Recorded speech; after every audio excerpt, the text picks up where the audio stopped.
the role as an SDR is the hardest role in sales, as in from a mental mindset point of view. Not saying like the intricacies of how you sell and everything like that, but just have fun with it, because life is too short not to have fun. And you've got to be in something that you enjoy. And if you're not really having fun with it and you're not enjoying it, probably not the right spot for you in terms of maybe company, job role, whatever. But try and have as much fun as possible.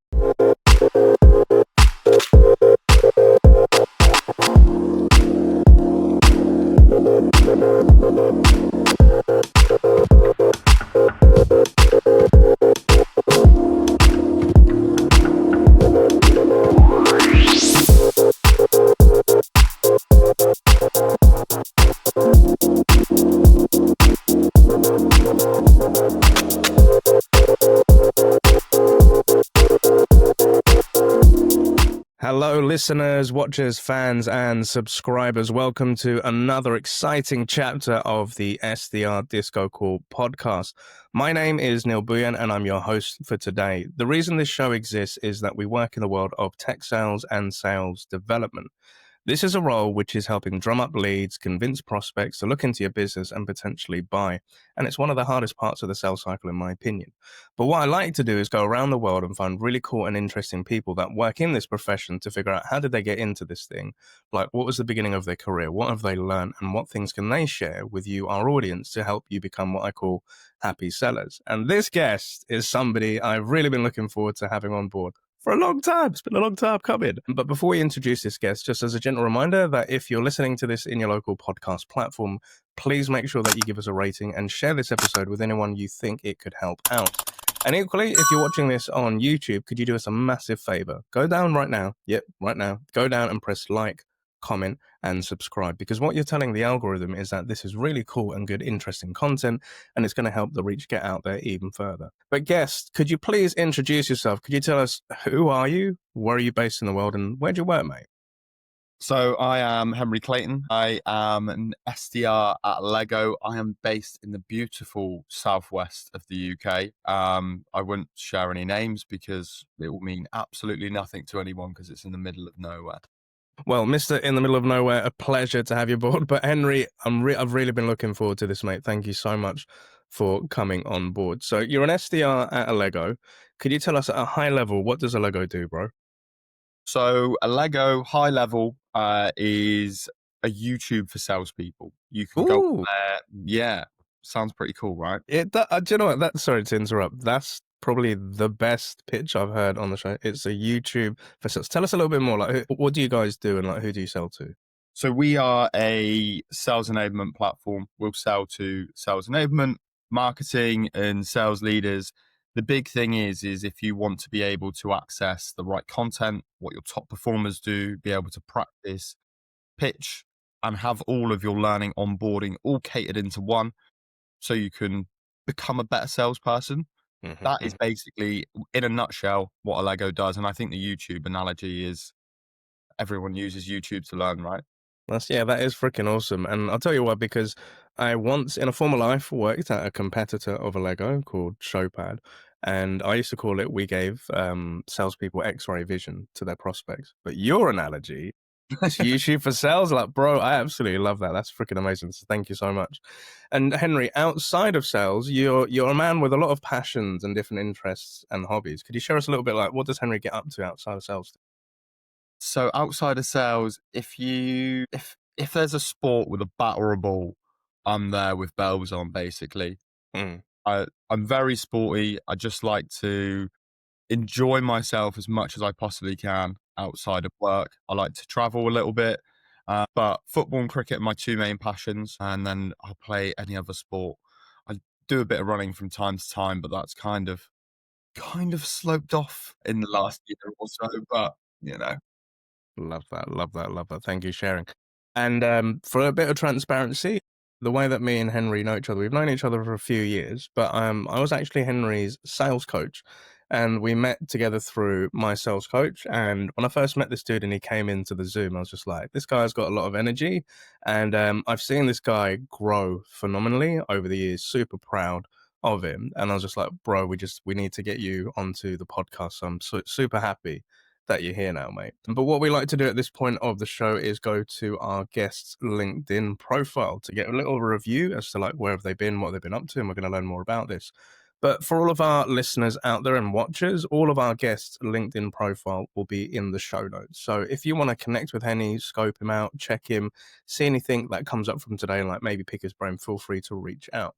But Henry, really love your LinkedIn profile, and Henry shares a hell of a lot cool content, especially for those people that work in sales, right? So the fact that you're selling to salespeople, you come up with a lot of great sales content, but not all of your content is related to just sales. It's about personal journeys, things that you've got up to, but it shares a hell of a lot of great tips. So I highly recommend giving the guy a follow. But if we go way back in the day, dude, we can see you had some experience working at Screwfix, and I know there's a story or two in there. Give me the length of time I was there. Indeed. Working at Skills as a trainer, and obviously near enough 4 years coming up to, right, working at Allego. And you've probably gone through, I know personally that you've gone through a lot of changes within the organization. It's grown, and here we are today. But Henry, as I like to with all of my guests, like, could you take us like way back in the days to like, how did you get into where you are? Like, what's the story from there? So how I got into, well, I started off, I was in college and I really realized after I needed a job. Hmm. Screwfix was one of the biggest employers in my area. There's a town not too far from me called Yeovil. They will either employ people at Screwfix or Augusta Westlands, which is the big helicopter manufacturers for all of the British Army, Navy, I think bits of the US as well. Hmm. And I realized that I'm not very good with my hands. I don't really know a lot about helicopters, but a drill and some screws, I can handle that. So Yeah. I got in at Screwfix, and then after probably a rocky first year because I'm young and don't take jobs too seriously. And I said to myself, I'm going to be there for a year and then I'm going to go to uni. And Hmm. then I just really enjoyed not necessarily always the job because I'm speaking to members of the general public who are quite angry and it's very service based role, but more so that environment of being at work, being with a team of people that I really enjoyed. And then it kind of, it got hold of me and I stayed there and I thought, actually, this could be a career that I want to do. I then went into a supervisor role, which then turned into a management role. And I think I was about, I can't even remember without looking at my LinkedIn, but I think I was about 23 or 24. Hmm. And I managed a team. My first team was of 15 people and the Man. ages ranged from 18 to 65. So Okay. it was quite a wide, it was definitely a coming of age thing. And it helped me Hmm. grow up really, really fast Hmm. because I had to deal with people on two ends of the spectrum, people that really 18-year-old kids that come into that environment, they don't always want to work and they want to mess up and they can be a bit of a nightmare to manage. And then there's Yeah. people at the other end where they're 65, waiting for the day to retire, and they don't want to do a lot of work either. And I didn't have many people that wanted to come To to work. work. Yeah. So yeah, that was a big, big learning curve. I mean, it's Hmm. something that I really enjoyed, and I think it wasn't until the pandemic when I realized that I wanted a change of career. I felt I was Hmm. quite stagnant in what I was doing, and that's no discredit to Screwfix. It's a great place to work. They love hiring people from within. I think like 7% of their higher up roles are all taken from people from within, which I think is like amazing to see in this day and age. Hmm. But I kind of just wanted to get into sales. It was a lot of what my friends had said. Yeah, you'd be great at sales. You can talk Hmm. Hmm. a bit of a silver tongue. I'm like, I think there's a bit more meat on the bone than that in there. Yeah, then I did about 6 months of just a bit of learning really and trying to understand sales a bit more. Hmm. Advantage of some LinkedIn courses and bits and bobs like that that I used to be able to get free from Screwfix. And then yeah, I ended up just chucking my CV out all on Yeah. Indeed and stuff like that. Was none the wiser about LinkedIn. I think I had about Hmm. 50 connections at the time. So I didn't really know how to use my network or anything like Okay. that. So, and then, yeah, landed at Allego nearly 4 years ago now, that makes me feel slightly old now, you've said. And if we can pause you this, because there's lots of things that I'd love to unpack, right? So thank you for sharing. So like coming to like Screwfix, you know, like you said to yourself, as a young man, you need to go out and go find a job. And there's either kind of two options that you could go to. You could either be Screwfix or you could perhaps go to the helicopter place. But it's Screwfix, you came in there. And obviously, like you said, rising up through the ranks and then finally becoming a manager. Now that you're in sales, what skills do you think you picked up? So obviously there was, by the sounds of it, people management, right? There was an element of being a supervisor, but working with customers who aren't very happy, etc. What kind of skills do you think you took with you before you moved into Allego from that time at Screwfix? I'd say there's so many, but there's two main ones more than anything. One is that emotional intelligence of being able to Mm, understand someone else, and obviously you can relay that to sales, but I think that's more for me a life skill that I gained a lot earlier than what I probably would have done if I wasn't in that management role. mm, Just being able to empathize with people, understand their way of thinking, that realize that not everyone is exactly the same, and how you see something, how I see something could be an entirely different way of how you see or perceive something. And that's yeah, not a bad thing. It's just yeah. everybody's different, everybody's wired up in a different way. If you seek to understand rather than Mm, go, oh, you shouldn't be thinking like that. And I'd say the other thing is not a fear of the phone. I had some horrific escalated calls. yeah. None worse than when I was in the pandemic. I had I mentioned, I don't know if it was on your post or someone else's post the other week. I had cancer wished upon me and my family twice in the space of a week and a half. No way. Really? Yeah. There's And that not. and you if you're not in that customer service realm, Mm, you have no idea what people say. And one of them I remember vividly because he didn't apologize. mm, I put him on hold for a couple of minutes to see if he'd calm down, and it was all over a £20 box of screws. That's it, nothing else. £20 box of screws, and I was mm. like, "This is." I think that was one of the turning points. I'm just there thinking, if people can be this horrible, it's such a stressful time for everyone, and I get it. Emotions are very, very high, but that's it, there's a line, and Yeah, mate. I would say uncouth, uncalled for, and that's just like shitty, like full stop. And sorry you had to go through that. Like, nah, man, that's just dark. But then, you know, the other side of it is, to your point, one, you can't control if people are being shitty with you. You know, I've done a little bit of customer service in the past.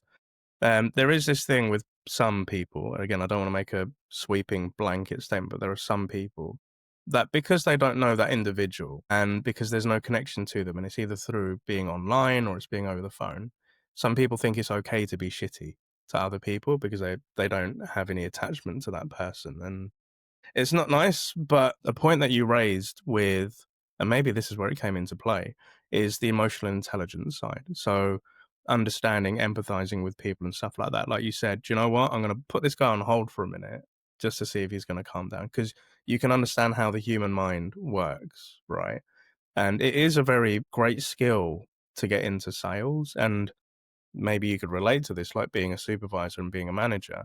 It's understanding where somebody's mind's at a certain point in a conversation, because you've either been through it yourself, so you can empathize if they're not happy with something or if they don't understand something. And emotional intelligence is something that helps you with sales, because, you know, if you come across objections, or perhaps somebody is not ready to buy right now, but they're in education phase, you can fathom all the things that they're thinking and feel that. So there is a lot of emotions involved. But I'm curious to know, like, as you said, you had two types of people on the spectrum. You had the 18-year-olds that didn't want to work, and you had the 65-year-olds that wanted to write. They didn't want to work, right? But you're obviously dealing with a team of 15 at an age of 20 something, like 24, I think you said.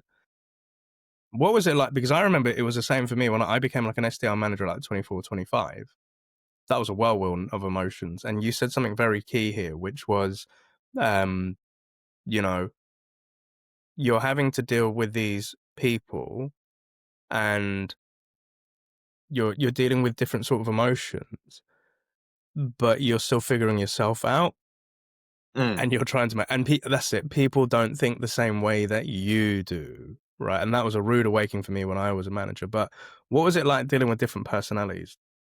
Hard, genuinely hard. And I think for me, it was to be able to let them understand me a bit more, to humanize myself, and then just to go like, a manager's quite a scary individual almost to someone, especially in that realm, because they don't need to be managed too much. They need Mm, to be shared instructions, shared new ways of thinking, need to be coached a little bit. They don't need to have their hands to be held the whole time. Like they know how to do the job in the nicest way. The job can be difficult because it tests your mind more than anything else. But after a while, you should be able to do it roughly on autopilot. But managing those different people, I had, an 18-year-old in one of the last teams that I had, and he had serious mental health problems and it worked only a few days a week. And at the same time, in the same breath, I had a woman going through the menopause, mm, which for me as a young man going, what's a menopause? mm. Yeah, yeah. Yeah, And yeah. I genuinely went home and got some education from my mum to try and understand it a bit more and go, Mm, I've got this woman going through this. I don't really know how to deal with it. Don't necessarily know how to get that support from a work aspect, but mm, how can I understand her more? How can I humanize myself a bit more? mm. What can I do to make her life a bit easier? I think just taking a step back and trying to understand someone and getting them to understand you. Yeah. I always used to say to the teams I had if we were doing team briefs and stuff, I said, I'm going to give you a bunch of messages that are going to be quite shit for you to hear. Mm, Yes, they're messages that I've got to deliver, but don't take those messages out on me. It's not mm, a reflection of me. I've got to mm. deliver them. I might not Yeah, agree with it myself, yeah. but we're here to do a job. We're told to kind of what to do from the powers that be. Yeah. And I will support you and do the best thing that I can do to make you a better person, Mm, you not to get in trouble, me not to get in trouble, and we can just shoot the shit from time to time if you're not happy with it. But, we're here to do a job at the end of the day. And I think I kind of got everyone or the majority of people on side of mm. what I wanted to do and what I was looking to achieve in that role. And I think by just being a human, that helps more than anything. I love that. Thank you for sharing. And the reason why I want to kind of bring this into the show and why we're kind of interested on it, because there are a lot of people, Henry, that listen to this podcast that are looking to break into tech sales. And, I was speaking to some young lad yesterday on LinkedIn on my DMs where he was asking if he could have a bit of my time to figure out how to break into it, right? And his fear is that he has never worked in our industry. He has no relevant experience whatsoever, but he had worked for EE. He's been working in customer service. He then went into sales and stuff like that. And it's these transferable skills that you're talking about that can then translate and then go in to help you with that. So, like, perhaps if you're in an interview and they said, well, if you haven't got any sales experience, could you give me an example of how one time you've dealt with an irate customer? Or how have you diffused a situation? Or how have you helped somebody come to a conclusion, decision, and then move on to a next step? These are things that we can take from our other jobs that can help us and obviously aid us in the interview. So my tip for the audience is if you ever look, and it was the same way with me, dude. I don't know, and we're going to come into, moving on from Screwfix. But when I went for my sales jobs and my interviews, I didn't have any experience, right? And I was asked. And I remember when they said, well, Neil, can you give me an example of, how have you been able to lead by example, etc.? Or, how have you dealt with a difficult situation and an objection coming into you? And I used to say in those interviews, and I can remember vividly, I said, well, I haven't done it in a sales environment, but when I worked at Pizza Hut, I was able to help create a new campaign within our team to get more sales out on a Friday. And make sure that the kitchen staff were able to handle the additional load, especially like when a World Cup was going on, that we didn't run out of stock. Or perhaps, when I was working at X store and we had an irate customer that came in feeling that they'd been completely effed up by one of our teams, I was able to diffuse a situation, make them happy, and they actually came back as a repeat customer. It's not working in tech sales, bro. This is like working in retail and like hospitality. But these are things that you can take. So try to think of examples of, if it doesn't completely relate to that point, these are things that you have done in your other jobs. Because I think what they're looking for is, can we take this person and train them and coach them, but do they have the mindset to take on those new things, right? But coming back to yourself, Henry, where you said, right, you got to a point where you start putting out your CV, you're going out to Indeed, you know, you had a couple of connections on LinkedIn. Just before that bit, what was the catalyst to make you want to start looking elsewhere? What was that going on? Uh, it was really difficult. I had a couple of friends in sales, but more so in car sales. Mm. I had a mate that worked for Cadbury's, which was pretty cool, but I'd end up pretty fat.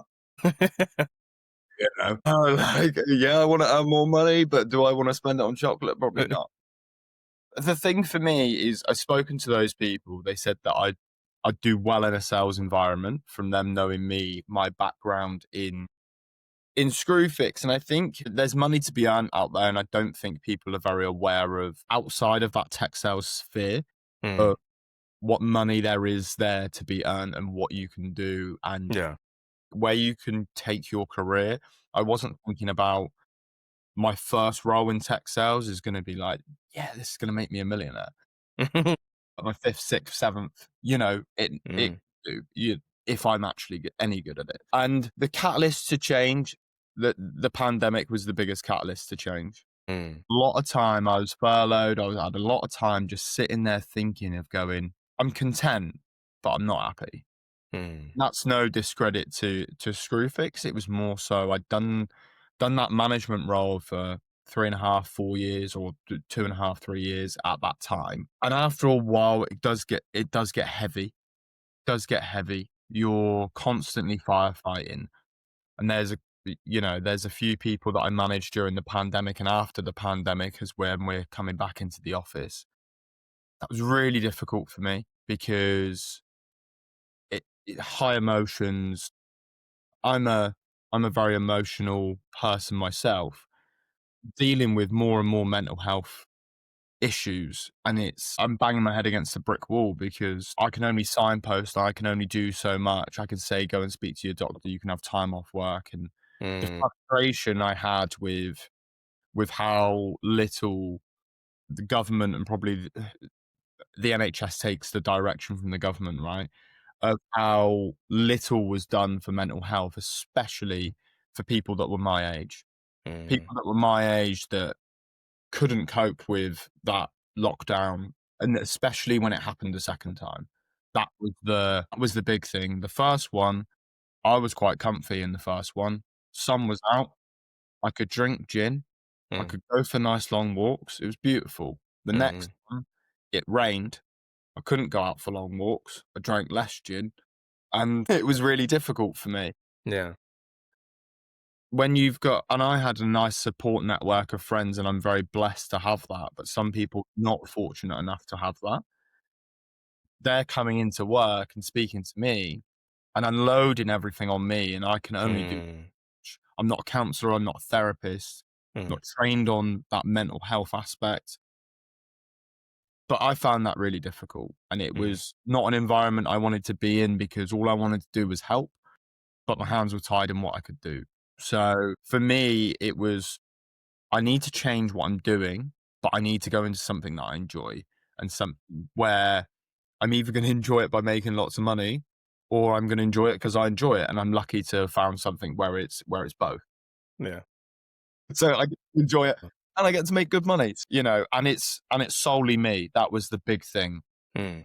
Big thing when I came to Allego is I want it solely to be me. Like, I'm the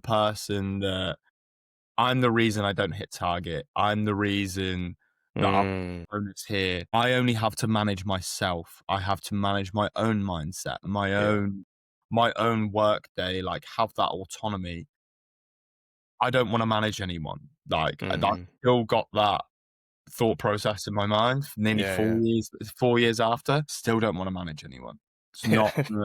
don't mind looking after the team for a week when Jake's away. They're pretty Yeah. self-sufficient. I Yeah. just, yeah, for me, I think that changed, and it took me a good year or so Mm. with my role at Allego, excuse me, to get my customer service hat off Mm. And Jake used to say that to me all the time. He said, "You've been given an objection on a call and you've let them go. Mm. You've not even attempted to." It's like, "Thank you, have a lovely day." Yeah, You yeah, yeah. you're just sounding like your customer service, which doesn't put food on the table in sales, does it? I hear you, bro. And I think there's so many points within that. And again, thank you for being open and honest as well. And like the pandemic, right, caused a lot of, like you said, it like mental health issues for people. Things were surfacing up. The world was completely different. And I think the first lockdown, I was a manager and I remember vividly one of my team members, it'd just been announced, like lockdown was about to happen, the world's about to change. There was this thing called the coronavirus and all of that, and hopefully this doesn't trigger anybody out there. But I remember going into Oxford Street, and I was working with a team called Intuo, and I was their SDR manager, and I had my new hire. I'll keep her name out of this, but it was literally like her first or second week. And I remember coming into the office, it was kind of like a little WeWork space, and we're all standing up, and this lady was standing there, and we're talking about, did you just hear on the news what's happening? Like, the world's about to go into this thing called lockdown. And my new SDR, she started feeling woozy, and like everybody started looking at her, said, "Are you all right? You're right." And then she was about to fall, and everybody else stepped back, and I was the only one that stepped forward to catch her. Because the thing is, bro, and I get it, like nothing against them. It's because this thing called Corona pandemic got everybody shit scared. Nobody wanted to catch this thing. And I remember like seeing the other people step back slightly Mm, and then me in slow motion coming towards her to pick her up. And I caught her and I remember said, "Are you all right?" She said, "I just don't really feel it well." And everybody was just like taken aback a little bit. mm. And at that point, when I was holding her, I was thinking like, shit, what happens if I catch something? We don't even know if she has it. She's just feeling Don't look faint. no is yet, that's the Yeah, thing. that's the thing. And it was the fear. But yeah, but I think the other side of it was working with so many other people and managers and connecting with people online. People didn't know how to deal with a mental health where people were feeling like confined to their homes, not being able to see their family and stuff like that. Like our world wasn't built for a big change like that. But I think since the pandemic, mental health has become such a huge topic and it's become more prominent. And it's key that people need support in helping other people as well. But I can fully relate to you. I'm quite a nice, empathetic guy. I care for people. I give a shit about people. And I think when we went into the second lockdown, I was another manager another time round, and I was dealing with people on my one-to-ones with them when I was their manager, but it turned into therapy sessions. And I was primed for it because I'd been through trauma and I've been able to help people and I'm always been there for people. Do you know what I mean? But there are some people that aren't. So I think, with today, it's like Friday the 10th of October. Today's actually World Mental Health Day, right? Which is quite cool because this is a topic that you and me both love talking about a hell of a lot. But I can understand the toll that it can take upon somebody and not wanting to manage people, because after I did my last management role, which was after the second lockdown, I said, forget that. I'm never doing management again. I can't put my neck on the line for people. I can't take the burden of people and managing their targets and dealing with their stuff like that.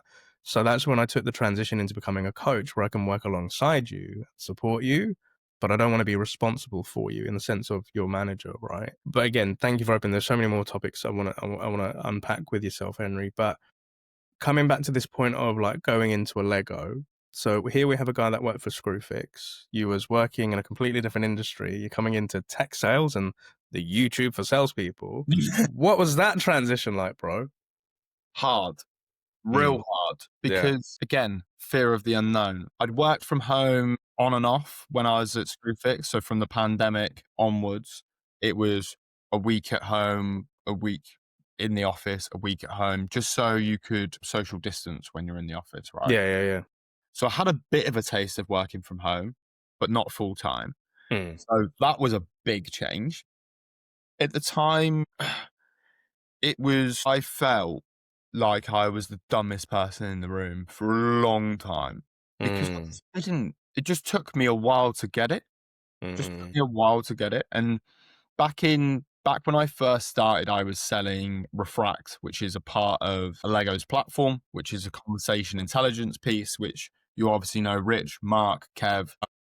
They all started the Refract journey, and then it became part of the Allego platform. So for 6 months, I sold Refract, and then I was trained on how to sell Allego. So it was quite difficult transition period because I've got a small platform to understand. Conversation intelligence in the nicest way possible is you're not reinventing the wheel. It records your phone calls. It helps you coach reps easier. It finds those key moments, helps you replicate your top performers, gives your team a way to listen to those calls, easier way for you to coach, etc., etc., etc. It's not too difficult, and you sell that to sales leaders. Like, that's not reinventing the wheel. But when you're selling a platform that incorporates digital selling, content management, training, onboarding, CI, and you're selling to many different ICPs in different industries with different talk tracks, quite scary and quite overwhelming. And for that, I think I have it on my LinkedIn, if year one is not very good. Yeah. And the main factor of that was me. The second part that is a small part to play is that chopping and changing. And I think I started at Allego with the likes of Jake Partington, Lucio Batelli, who you know very well, Sean Ryan, who I imagine you know quite well as well, and John Sutherland. Yeah. And John had just hit President's Club. So he was going to Napa Valley in the April. Lucy is just social queen. Like, she would seem to just go, she'd message me and go, I'm going to book 3 meetings by video this afternoon.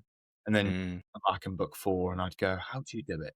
And working with those people, like John was an absolute killer on the phone. Lucy was a killer on social. I'm there trying to take everything of what they do. Wasn't making it me. So I really struggled. I was trying to be them. And that's what I kind of tell any salesperson that comes into Allego now, because they'll ask me, like, how did you get to President's Club? How did you do this? How do you book these meetings? I'm like, I can give you a skeleton of kind of what it is, but the rest of it has to really come from you. Otherwise, it doesn't come across as you, and it never feels like you. So you've got to make things your own, and that took me a long time to figure out. Sorry, that's a really long-worded answer for a very... No. It's beautiful to explain it in depth like that, because I think, as you said, coming into this new world, this new role, this company, coming in at a point of inflection when the company is transitioning from just Refract and then coming into this thing, the bigger beast, which is Allego. That's a lot to go through, bro. And then, you know, working with all these peers, and those are all lovely people. I've had the chance to work with them as well. And they have their own personalities, they have their own styles. You're trying to take bits of that, and it's not coming across as authentic as yourself, but understanding kind of need to find your own voice within all of that madness. And I think to kind of section this up a little bit, I think the cool thing with the Refract to Allego piece is because, yeah, with Kev, Mark, and all of that lot, I was a Refract customer. That's how I met all of them back in the day. And it was a small little startup up in Newcastle. And I remember the reason it caught my eye was, here's something that looks like Gong, but based in the UK. And for me, back then, all those years ago, that was unheard of. And I was just like, a UK competitor to like something like Gong or Salesloft and all of that. And I remember seeing the company go to the transition and the acquisition with Allego, and basically you had the originals like Nia, all of that lot with Refract, and like Mark Akers, and then this Allego beast started coming into it, and then all these new people like the Lucys, the Henrys, the Jakes, the John Sutherlands, and all of that. And I remember having the conversations of when you as a company were trying to figure out, what's this new talk track? How do we have these conversations? How we're trying to define the ICP. I got to see it as a coach, but I got to see it as a customer, and I got to see it and hear it. And I didn't work for the company, but because I'd worked at Showpad before, that was kind of my world. So I kind of understood it, but I was learning with you guys and girls in that transition. But for a newbie coming into this, I think it was kind of like a baptism of fire of going through a company acquisition and then it becoming a bigger beast into what Allego is now. That must have been a mind fuck to an extent as well, right? Yeah, it was, but it gave me a lot more opportunity. So I love selling to sales enablement. I think they're some of the coolest people out there, and they're just real genuine, real nice people. And a lot of them have backgrounds of SDR manager, or they have that kind of background. So they know if you're if you're good at your job, right? They respect it. They'll give you the time of day. If you're leading with something that's relevant, something they respect the good BD that's out there. They respect the good salespeople that are out there because they've either been in that seat, or they've managed people in that seat, or they're trying to enable people in that seat. Whereas I find sales leaders are a different beast. It depends what they're like. A lot of them are very direct, straight to the point, and if you don't do it in their way, they don't like it. Yeah. I've had it recently where I've led with my standard. I'd lead with the problems in a permission-based opener on a call. They're like, I don't tell my team to lead with problems. I was like, okay, so how do you do it? Well, just direct. And this is what we do. These are the features. These are the benefits. He goes, what's your features and benefits? And I'm like, I don't think we're going to get anywhere here, mate, if I'm being perfectly honest, because you're doing it this way. And I'm not saying I'm totally against it, but I don't do features and benefits. I want to understand what problem you have. And if I can solve it, then I will explain a bit more. Probably still not in a features and benefits part.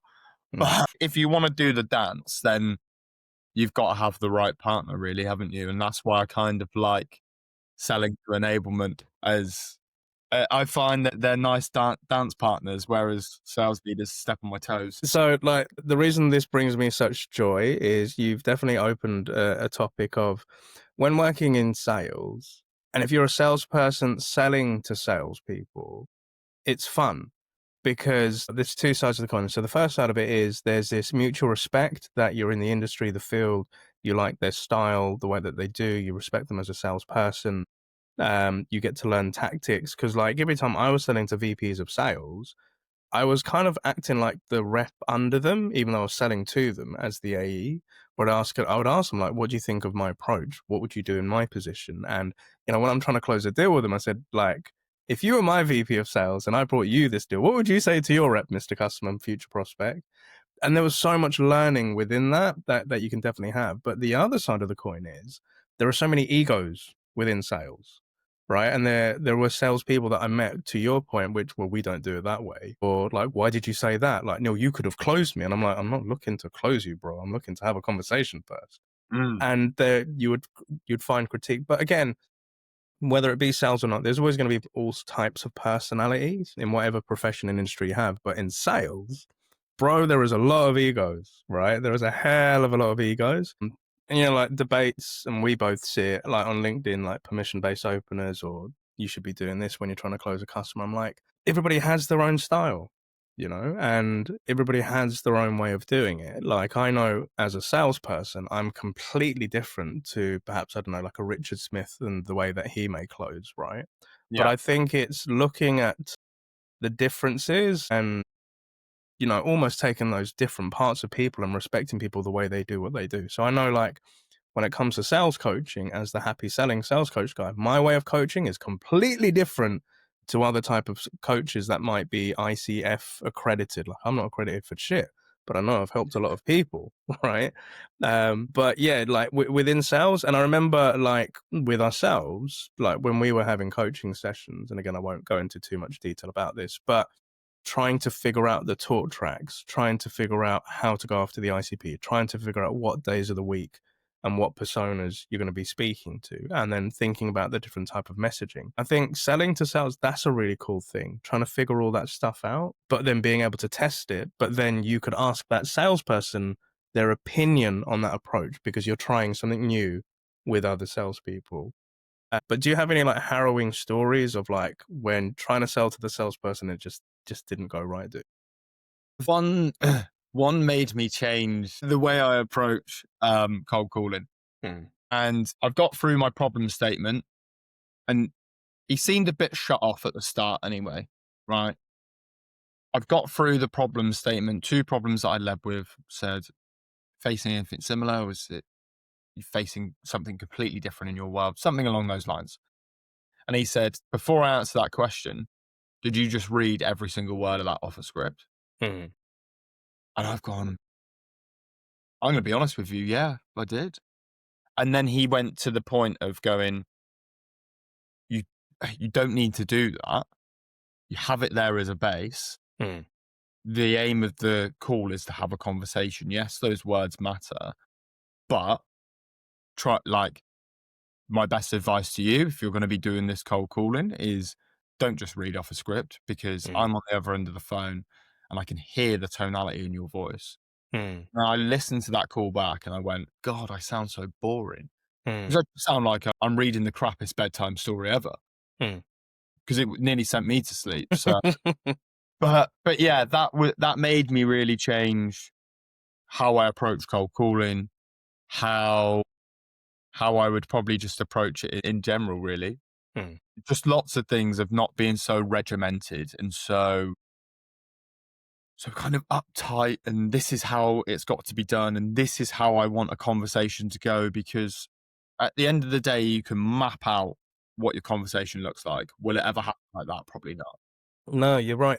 I had this exact conversation with a rep in the US the other day, where she's a bit worried about, her cold calling and like having conversations with people. I was like, at first she came into the session thinking she needs to practice cold calling. And through a little bit of great coaching, we got to the point where there was an element of confidence lacking, and there was a mindset of the way this person was looking at the cold calling.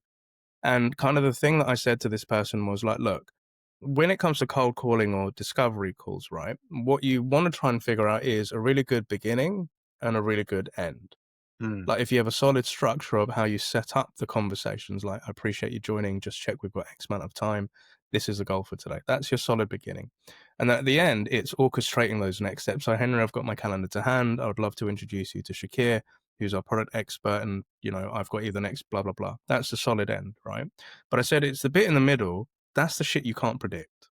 You have no idea how that conversation is probably going to go woo, all over the place, right? But the cool thing is that's fine. But just focus on knowing what your beginning is and what your end would look like, and then try to be present in that conversation and have a human chat. And it's like, in reality, it's like how this podcast is happening. We've got a great beginning. You've introduced yourself. We know how the show typically wraps up, but we can't predict this bit here, but this is the best bit. But as long as we're present within that, right? But yeah, having that person on the other end of the phone, like giving you that honest advice, I would say that was golden. Because for somebody to not shut you down, but give you the time of day to help improve oneself, like revel in that sort of feedback, right?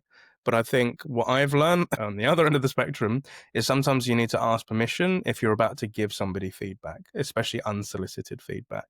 So where I was in my sales day as an early sales trainer or as early sales coach, or even as a sales rep, said, Henry, do you know what? I love the way you come in, but like, I think you should be doing, and then some people would get offended. And well, I didn't ask your advice, Neil. So what I've now learned is when somebody has something where I feel they could do better, I always ask first, do you mind if I give some tips where I think could help? And 9 times out of 10, they're like, yeah, go for it. But it primes them and preps them for it. But some people are like, no, I'm all good, thanks. I know my way works. I'm like, okay, that's all good. No harm done, right? But I think it's always good to ask permission first of, can I give you some unsolicited feedback? But yeah, we do. But another point that I wanted to come on to, Henry, is in our time working together, not everything was rosy. Not everything was rays of sunshine. And there were some conversations where we came in where you're like, Neil, targets, I don't know, bro. And there was a point where things hit a real low, but there was a beautiful transition and like a pivot, I could say. But could you tell us a little bit more of like when shit hit the fan and like how you came out of it? Yeah, I just wasn't. There'd be a month where I'd get close to target, and there'd be a month where I call it dropping my ass, where I'm so far and away. Hmm. I'm just almost counting down the days until I'm on a call with HR. For any other people in Allego listening to this, it's not like that, I promise. But, we spoke before we went live about imposter syndrome, how I still get it today. And I really was sat there going, I don't know if this is the job for me. Not a year or so in, and I'm going, I don't know if this job is for me. I don't seem to. I found most things I've done in life, I can be consistent at something. And at the time, I was just consistently not very good. Mhm. And I wasn't very happy with being consistently not very good. I did this thing called 75 hard, Yeah. which was one of the biggest catalysts for my change because to tell a bit of background, I was probably around 4 or 5 stone heavier than what I am now. Uh, Mm. Big chubby cheeks. I had hair like Ed Sheeran. So I looked like I looked like Ed Sheeran off Wish in about 2019. And that's being polite. Like, it looked a Mhm. lot worse than that. I looked slightly homeless, but either way, I lost a bit of weight during the pandemic after the pandemic sustained that. And then I just got, I didn't like put on that same weight, but it was a sense of I was fit, but I wasn't fit. Like, I Mm. wasn't fit in my mind, I wasn't fit in my body. And for those that don't know 75 hard is 75 days of exercising for 90 minutes a day, but with 45 minutes of that has to be outside. You've got to stick to a diet, drink 4.5 liters of water a day, read 10 pages of non-fiction, so like an inspiring biography, book, whatever. What else do you have to do in that? Can't remember now. So far, But it no, is, no drink, no nothing. I Like, think, yeah. can't abuse your body in that way. And that's I've done like sober October and stuff like that before. And yeah, you feel good, and then you just go back to it straight after. For that 75 days, I've never ever felt so dialed in to my mind, my body, and I was come out of that smashing targets and just going, why is it that easy that I've just got to look after myself a bit more? But I think that's half the battle, right? Yeah. I'm not saying that I was an alcoholic and I did loads of drugs and I smoked loads of cigarettes. All I did was eat croissants, and no, I wasn't like that. But Mhm. on a weekend, yeah, I'd go out and enjoy myself. Yeah, I'd have a few drinks and let my hair down as much as possible. And sometimes that would bleed into a Sunday, and I'd go out for a sneaky few drinks on a Sunday afternoon to watch the football. And Monday, I woke up and I went, yeah, I did have a drink yesterday. Oh, I'm not hungover, but my head feels like I've had a drink. We can start cold calling at 10:15 instead of 9 o'clock. Mm. When I'm fully awake. And it's those little things that now I'm a bit more dialed in and can understand my mind and my body more. I've started having lots of counseling sessions, not lots of counseling sessions, but one Mm. every single month.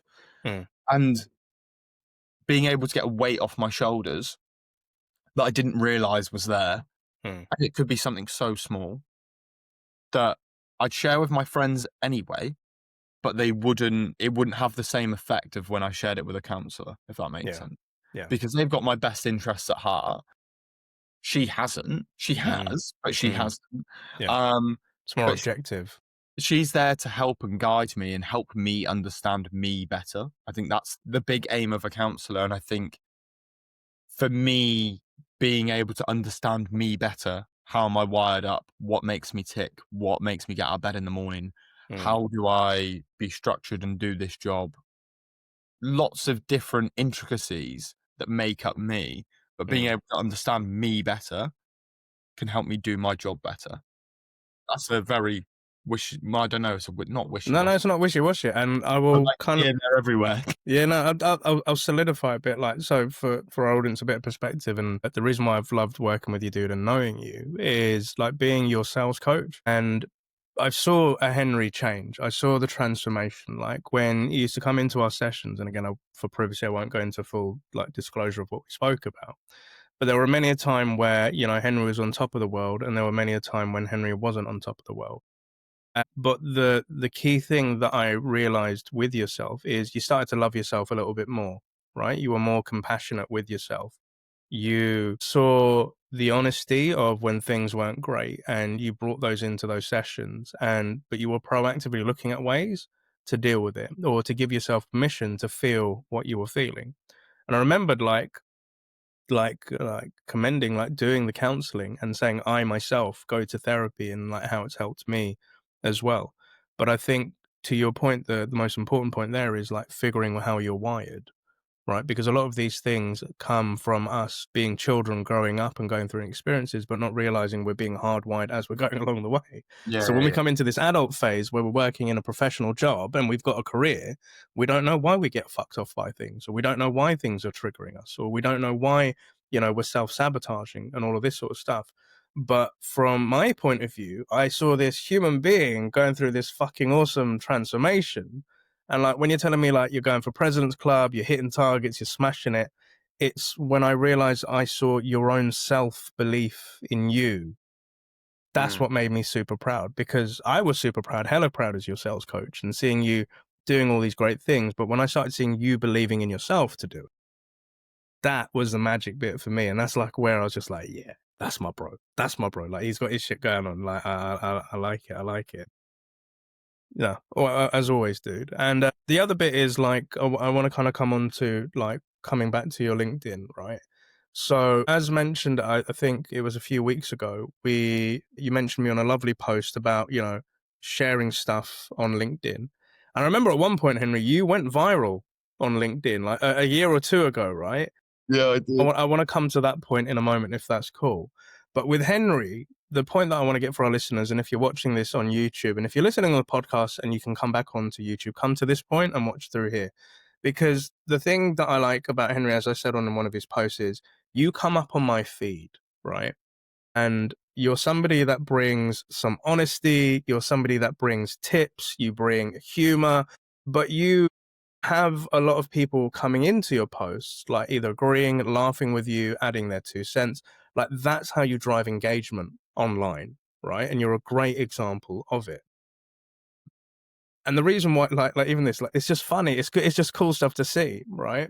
Like if you told me 5 years ago that you were going to post a photo of you dressed as Hannah Montana on LinkedIn, I would have pissed myself laughing. Yeah. I told you like you're having me You're on. mad. Yeah, exactly. But the point that I'm getting to here is, as I put in one of your posts most recently, is I like you coming up in my algorithm. So there is a lot of people that post, and again, I don't hate anybody on LinkedIn, and I don't really like say, oh, this person is a top LinkedIn sort of person. But working in the profession of sales, a lot of people either talk about the platform, they're pitching about stuff, or they're putting somebody down, or they're ripping apart a cold call. And there's one thing that does get my goat, and I'm going to say it here right now, and then we'll come back to the positive. The one thing that I cannot stand that really does piss me off is if somebody who's just been working in sales, maybe a year or two, or perhaps they've been working for a decade, and they have an experience of another salesperson, but in a completely different industry. So let's just say tech salesperson has a comment to say about a car salesperson. And they say they didn't handle the objection, they didn't do this, and their introduction. I sit them like, yeah, but they haven't had the training and experience and where you have worked. So why are you comparing apples with pears? That gets my goat. Or I recently went to a hotel and they had the opportunity to upsell me, but you know what? They completely missed the mark. Like that pisses me off. But anyway, coming to the I don't think you sold to as a salesperson as well. Like that's the thing, like yeah, it's just a madness. You know why people create them analogies? Because I'm there like there is more to life than just selling to me constantly. Yeah. If I'm walking into my local bakery and they're trying to upsell me a sausage roll every day, I probably won't go into that bakery again. They're just trying to force me something that I quite clearly don't want if I've said every single day I don't want it. Yeah. So I'm just like, just let people be, let people have fun. Yeah, exactly. Yeah, let people be. And again, it's a bit pretentious when people are. Anyway, we may go into a black hole if I keep going down this route. But the point that I'm trying to come to is with yourself, Henry, is you brighten my feed with your posts, because not only is it about sales, and there are serious points of like when you're hitting a target, or even posts about you're trying to create content on LinkedIn, or you share a funny football analogy or a sports analogy. And I'm not sports guy, but when I see your posts, I can laugh and it does make sense to me. So that makes me happy that I'm, included in something and I can understand something, which isn't my normal world. But the point that I'm getting here is with LinkedIn, some people may complain about the certain type of posts that they see, but what they tend to forget is they attract what they're looking by. It's what they click and read that the algorithm feeds them more. So if you don't like shitty posts, but you keep watching and reading shitty posts, then the algorithm's going to give it. But I make an effort to like your content, not only because I like it, but it brings positive shit into my feed and my algorithm, right? But like the point that I want to talk about here is when you went viral, bro. I remember like when you went viral, at first it was whoop-de-doo, but then it was like, oh my God, what was that story? Probably one of the most stressful days of my life. Mm. Genuinely. Yeah. It was really weird because you know when you're watching a post and it's going, and I'm like, this is doing Yeah. like, and I had a few posts that had like a few thousand likes at that point. So it wasn't uncommon for a post to get 2, 3, 4,000 likes for just like, it's just a jokey post, right? Mm-hmm. So so the post is something like, nobody remember your car, your fancy salary, or something else, or the hours you worked. People will remember the time I said, I love you on a cold call. I originally ripped that whole, apart from the last line, I ripped the whole start of that post off football Twitter, Mm-hmm. which is where I get a lot of my inspiration, or X as it is now commonly known. Yeah. It will start, what I found with a lot of my posts are themed in the sense of their, what's the word I'm looking for? They're current, they're happening in the here and now. They might Yeah. happen today. Yeah. And Twitter is the best thing for that, because if something's trending, it's probably trending on there first. And then, in about a year's time, it will end up on Facebook. But it will take like 2-3 days for it to hit Instagram, TikTok, the likes of that. Yeah. So the idea for me is to capitalize on it when it's fresh, when it's Yeah. new, Yeah. and try and not beat everyone else to it, because they're probably not doing the same thing as me, but to be relevant before it's relevant, right? And it's your thing. It's your way of doing it, right? That's your little niche, right? Yeah. So like most Mondays, I'll post something about what happened on the football in the weekend, but link it to sales. I'm going to really struggle with an international break this weekend, but here we are. The thing is with that post is it just went mental and mental and mental. And I'm a big person of, I want to engage my audience. So I'll reply to like every comment. I got to my friend's house that evening because they invited me around for dinner, and I looked knackered when I walked in, because all I'd done all day is, but 80% of my day is managing that post. As a salesperson, that's probably not very good use of my time. Yeah. I went and done an hour on the bike straight after work, just on the spin bike, so in my front room, so I'm not actually going anywhere. And I'm literally just using that time to cycle and reply to comments. I got to my friend's house and I just chucked my phone on airplane mode. They offered to cook, and I said, no, do you mind if you two go sit in the living room if you want to? And I'll cook dinner for everyone. I just need to be alone for 45 minutes. And I was just in the kitchen, no music on, phone on airplane mode, just enjoying peace and quiet. And I think I came to you saying, what do I do with this? What do I do with that? This has never happened to me before. Am I thinking? And it's like, don't change. I think your best advice is don't change you, bro. And, I think it is spot on advice, but I had so many people like we had an Allego WhatsApp group, and I've never seen the Allego WhatsApp group just go mental like that. And then because I had my phone on airplane mode, everyone thought I was ignoring it. I just wanted to not have to use my phone and reply to someone. And I remember this quote from Rich Smith, and it's something I mentioned in his leaving video that we created from him. And he said, I've been creating LinkedIn content for over 5 years now. I've not even got close to having that type of engagement. I've been blown out the water for a little bit of bounce.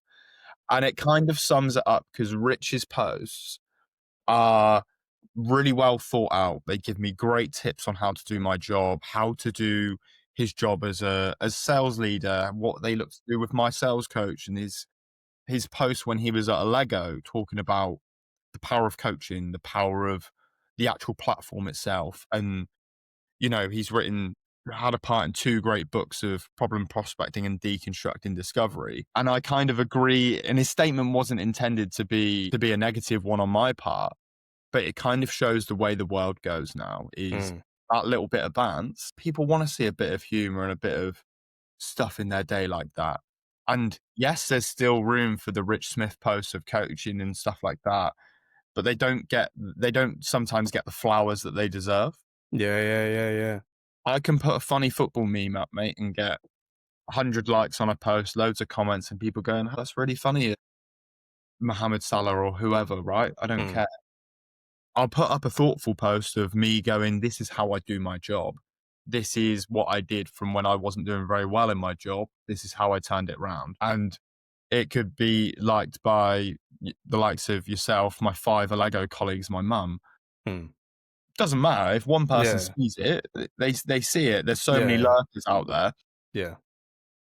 I try and have fun with content, but also try and also do the other side of there's lots of salespeople in need out there. I think Mm. what is it, 70% of salespeople don't hit target, something like that, number or something. I'm one of the fortunate ones to be hitting target. So if I've got any knowledge to share, as long as someone from any of our competitors doesn't steal it, then I'm fine. I love that. And so well put, dude. I think the story of hitting viral, and I remember like you come into the coaching sessions, and I remember you categorically asking, like, I think what you were trying to ask at that point was like, I've done this. How do I keep it up? Do I change the way that I do? And I was just like, no, just be you. Because the reason that post popped was because it was you. And seeing your post thereafter, I love seeing your content. And for our listeners and watchers, go give Henry a follow because his content is freaking cool. And like you said, there are different sides to it. You've got the serious side and you've got the funny side, and that's what makes your character. That's what makes your personal brand. That's what makes you memorable. That what makes you more than just a billboard for your company. It's you. It's the people buy into your authenticity. Here's a funny story, right? So run an events company, and I literally made a quick funny video about a chicken and a duck talking together with a little bit of rap music behind it.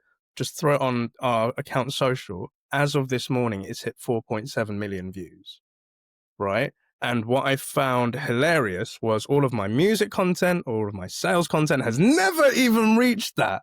But a 15-second clip of a duck and a chicken has made even what was it? David Beckham's son has liked the video, right? Yeah, Romeo Beckham. And I'm just like, and I'm talking to my mate on the phone. I was like, bro, like, how the hell? But it's not made me a millionaire. But your point, like, every couple of days I go in and like a comment and respond to it and stuff like that.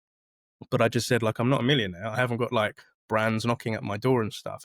But I did feel the nerves hit when I when I saw it first hit the 1.2 million, because I posted it, Henry, and I didn't log into the account for a couple of. And mm, then, when you're on your toilet, you're doom scrolling, I just logged in. I was like, I literally shit myself. Like seeing it come through, and I was just like, oh my God. But yeah, the point of content is, I think your point here is, like, from my world, as long as one person likes it or has got some value from it or has learned something or it's touched them in a certain way, quota's hit for the day, bro.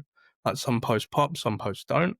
But I think rather than like feeling yourself that you have to post, but if you enjoy posting, I think that's kind of the key thing here. And again, not an expert, but I see what I like. I learn from people like you. I try to implement that into my style or, do different things, but we all have different ways of doing stuff as well. But yeah, man. But today, Henry, it's been an absolute pleasure having you on board. I hope our audience have learned many cool things about yourself, the way that I've learned over the years working with you, dude. And if you could go back to that young Henry, who's just about to embark on this career, like when you said to yourself, I need to find a job, might go Screwfix, might go helicopter way.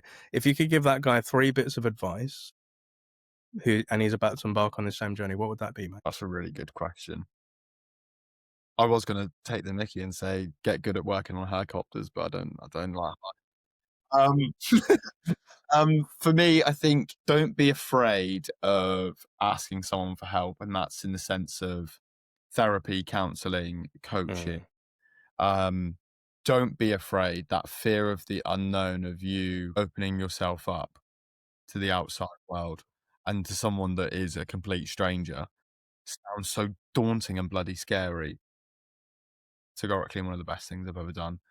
If something crazy happens, like a viral post, or you go and hit 300% of your target for Q3, but you've been operating at like 100% for the rest of the quarters, don't change who you are. mm, Don't rewrite a script because of something that's happened in your life. That, going back to your point, the reason that's happened is because of you. Probably my other bit of advice is Get into sales early. It's way fun. Being wished cancer upon me and my family, or being hung up on a cold call, like polar opposite. I've got to still speak to that person and try and get them a set of screws delivered. I can just ring someone else. So yeah, probably get into sales a bit earlier. But yeah, I think the overriding thing that I want to say to kind of, just because I've always had fun, just to anyone just out there that's doing the sale, especially the role as an SDR, it's the hardest role in sales, as in from a mental mindset point of view. Not saying like the intricacies of how you sell and everything like that, but just have fun with it, because life is too short not to have fun, and you've got to be in something that you enjoy. And if you're not really having fun with it and you're not enjoying it, probably not the right spot for you in terms of maybe company, job role, whatever. But try and have as much fun as possible, because who doesn't want to have fun? Hell yeah, amen. I love that, Henry. Some solid advice there. And again, thank you so much for coming on today's show. And a big thank you to our listeners and watchers that have been joining us on this chapter with Henry Clayton. Again, Henry's LinkedIn profile will be within the show notes. So if you want to connect with him, pick his brain, like his posts, and follow his content, feel free to do so and reach out to him as well. But Henry, an absolute pleasure and privilege as always to have conversations with you, dude. At some point, we'd love to have you back on the show and see how things are going along. But before we end, are there any shout outs you want to give Henry? That's a really difficult question as well. Yeah, probably just a couple, like just probably keeping it very close to home in Allego in my team, Matt Ross. And Matt Ross is very new to the Allego team. He calls himself a taller Henry Clayton, which is... Yeah, I've connected with him. Yeah, quite funny. Yeah. Shakir Hussein, or Shaq, he's literally my genuine kind of, he's my G, mate. He's my rock. He keeps me very level-headed. Adam, who's just recently joined as well, definitely keeping me on my toes. And just a big shout out to Jake. Genuinely don't think with the combination of yourself and Jake, I'd still be sat in a SDR role in Allego. I would probably be at Tesco stacking shelves. So yeah, no, kudos to Jake, and massive kudos to you, mate, as well. Obviously, I doubt I would have had any bit. Yes, I believe in myself, but you've helped me do that and see success. So appreciate you, bro. Thank you very much, brother. Much big love, sales love back at you. You're going to make me blush, my bro, but I appreciate you 100%. And again, thank you to our listeners and watchers. If you can please, on a local podcast platform, make sure that you give this a rating and give it a share to anybody that it could help out as well. And again, if you're watching this on a YouTube channel, make sure that you like, comment, and subscribe down below. Or even down below, let us know what you think of these episodes, the topics. Are there any questions that you'd like to pose to Henry? I'd be happy to send over to him as well. But again, thank you for joining us on the SDR DiscoCall Show. Henry, wishing you a great weekend ahead, mate, and happy selling. Likewise. Thank you.